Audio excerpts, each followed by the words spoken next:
The Keth Dominion had conquered 412 worlds without once losing sleep over it. They had pacified the silicon hive minds of the Drexen cluster, dissolved the oceanic kingdoms of Vel-Haraan Prime with a single orbital pulse, and absorbed the crystalline Shoveth collective into their bureaucratic machinery before the Shoveth had even finished composing a formal protest. The Dominion moved like gravity, slow, inevitable, indifferent.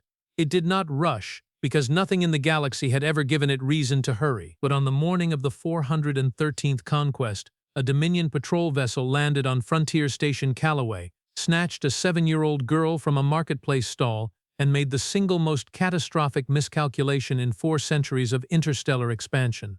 They took the daughter of Sergeant Major Elena Vasquez, formerly of the United Earth Marine Corps, a woman born on the most lethally biodiverse, tectonically violent, gravitationally punishing planet in the known galaxy.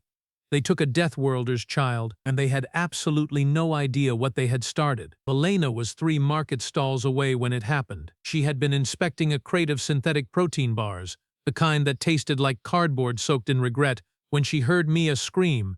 It was a specific scream, one Elena had catalogued in the same meticulous way she had once catalogued enemy firing positions, high-pitched, cut short, then silence. Not a scraped knee scream, not a dropped ice cream scream, a taken scream. Elena was moving before the echo died. She covered 40 meters of crowded bazaar in 4 seconds flat, which, had any xenobiologist been present with a stopwatch and a clipboard, they would have noted was faster than a Keth soldier in full exosuit. She hit the open-air landing pad just in time to see the rear hatch of a Dominion Talon-class shuttle clamp shut, matte obsidian hull, 4 amber running lights, the tri-claw insignia of the Keth burned into the stern panel, and feel the ground-wash blast of its engines knock lesser beings off their feet. Elena did not fall. She stood in the plasma-heated air with her jaw set, watching the shuttle climb, and felt something cold and mathematical slot into place behind her eyes. It was not panic. She had not panicked since she was 19 years old, pinned under a collapsed bulkhead on Kepler Station with a fractured collarbone and 3 armed insurgents approaching. She had not panicked then, and she did not panic now. She pulled out her comm unit. Calloway Control, this is Vasquez. I need a ship, right now. And someone get me the frequency for the Keth diplomatic channel. I want to give them exactly 1 chance to make this easy on themselves. There was a pause on the line. Then the station controller, a nervous Venlari named Sue with 4 eyes and the disposition of a very anxious accountant, said, Sergeant Major, the Keth Dominion vessel has filed an official requisition order. Apparently your daughter matches the biometric profile of a juvenile subject of economic interest. They've been collecting rare genome sentience for their experimental— Sue, Elena said quietly. Yes? Get me a ship. The Keth Dominion had a supreme executor named Vel-Haraan the Magnificent, which was a title he had personally chosen and which the people around him agreed with entirely because he had a very large fleet and a documented enthusiasm for executing people who disagreed with his adjectives. He was in the middle of a territorial review when the communication request chimed. His aide, a nervous, triple-jointed Keth functionary named Orith, materialized at his elbow. Supreme Executor. A human is requesting a direct channel. Vel-Haraan did not look up from his charts. A human? From Frontier Station Calloway, sir. She is claiming one of our patrol vessels took her offspring. Vel-Haraan made a long, slow sound of cosmic disinterest. The collection order for juvenile rare genome specimens was lawfully filed under Dominion Biological Acquisition Protocol 7. Tell the creature her claim will be reviewed in the standard processing period. That is 14 standard cycles, sir. Yes, tell her. Orith relayed the message. There was a pause of approximately 4 seconds. Then Orith turned back, and Vel-Haraan noticed, for the first time, that his aide's secondary knuckles had gone pale. She says, Orith began carefully, that she will board the Eternal Fist, our command Dreadnought, alone, retrieve her child, and leave, and that if we make it difficult, she will break something important on the way out. The chamber went quiet. Several senior officers looked up from their stations with expressions that ranged from offended to mildly alarmed. Vel-Haraan set down his stylus. He turned slowly. She said that? Word for word, sir. She is human, said Grand Admiral Tessavok from across the chamber. A Deathworlder. Sir, perhaps we should— Humans, Vel-Haraan said, as if the word itself was a mildly interesting type of bacteria, are soft-boned, short-lived, and vulnerable to an unremarkable variety of environmental pressures. They have no carapace, they have no venom, they have no hive network. They are, by every metric of the biological threat index, a Category 1 species.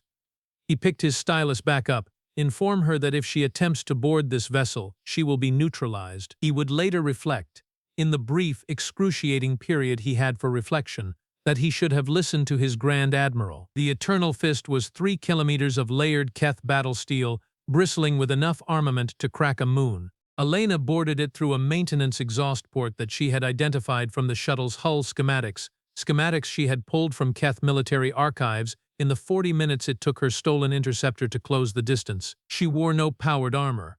There hadn't been time to acquire any. She had a plasma cutter, a length of high-tensile cable, 2 flashbang grenades from the station's security locker, and the particular quality of focused violence that 17 years of serving on the galaxy's most dangerous planet had compressed into a 5'8", 160-pound frame. The first security patrol found her inside a ventilation junction. She was on them before their bioscanners finished pinging, and 30 seconds later she had 2 unconscious Keth soldiers, a borrowed stun rifle, and a much better understanding of the ship's interior layout. She moved. The Eternal Fist was not designed for speed of internal transit. It was designed to intimidate from the outside and administer from within, and its corridors had the cathedral haughtiness of a species that assumed no threat would ever get this far inside. This was, Elena thought as she sprinted through its amber-lit passages, their second mistake. Alarms began screaming at the 8-minute mark. She had covered 2 decks by then, neutralizing 7 guards with a brutal economy of motion that no Keth soldier had been trained to counter because their combat doctrine was built around fighting species they had already classified. A Category 1 threat did not move like this. A Category 1 threat did not tuck and roll under a stun lance sweep and break the shooter's firing arm in a single fluid motion. Category 1 threats did not improvise. Elena improvised constantly. It was, as her old drill instructor had put it, a human racial trait. She found Mia on Deck 4, in a sterile observation chamber that smelled of antiseptic and condescension. Her daughter was in a containment pod, unhurt. The pod's status screen showed standard sedation protocols, but Mia's face through the transparent panel was pale and small, and something in Elena's chest performed a seismic event that she set aside for later processing. She cut through the pod's lock in 11 seconds. Mia stirred as Elena lifted her. "Mama?" Her voice was groggy, eyes half open. "I've got you, baby," Elena said. "Keep your head down. Did you come by yourself?" "Yes." Mia considered this with the pragmatic calm of a child who had grown up watching her mother win arm wrestling contests against Venlari dockworkers. "Okay," she said, and tucked her face against Elena's neck. Vel-Haraan was in his command center watching the internal camera feeds with an expression that had migrated from disdain through disbelief and was now venturing into a previously unexplored emotional territory somewhere between professional crisis and existential vertigo. 14 guards, unconscious. The human female was carrying the child now, and still moving faster than his response teams could cut her off, routing herself instinctively around every choke point they set up as if she could smell the ambush before it arrived. "Sir," said Orith, "she is heading for docking bay 7. Seal it. We sealed it 40 seconds ago. She appears to be cutting through the secondary pressure door with the maintenance tool she brought aboard." A pause. "She brought a cutting tool with her?" "And cable, sir. She used the cable to descend 3 levels when we sealed the elevator shafts." Orith's 4 eyes were doing something complicated. "Sir, I am reading the biological threat index again. Humans are from a Class 4 biosphere, which means—" "I know what it means, Orith. It means their gravity is 30% higher than our standard. They breathe an oxygen-nitrogen blend at concentrations that would disorient most species. Their biosphere produces macro-predators that hunt them, sir, and they survived anyway. They are the only known Class 4 sapient species in the catalogued galaxy. Our index classifies them as Category 1 because they're small, but the index does not account for—" Orith stopped, swallowed. "For this." On the screen, Elena Vasquez emerged into docking bay 7, child in arms, stun rifle slung across her back, and walked with the unhurried purpose of someone completing an errand through the ring of 12 armed Keth soldiers waiting for her. The soldiers looked at her. She looked at them. "I'm going to walk to that ship," she said. Her voice came through the command center's audio feed with total clarity. "My daughter is sedated. She weighs 26 kilograms. I've been on board your vessel for 19 minutes, and I've got a cracked rib from one of your guards on Deck 3. I'll admit he was good. But I am going to walk to that ship, and I am going to leave. A pause. The next choice belongs to you. No one in the command center spoke. On the feed, Vel-Haraan watched 12 armed soldiers of the Keth Dominion, soldiers who had helped conquer 412 worlds, do something their training had never once prepared them for. They stepped aside. Elena set Mia down in the co-pilot seat of the interceptor, secured her safety harness with hands that were steady because she made them steady, and punched the launch sequence.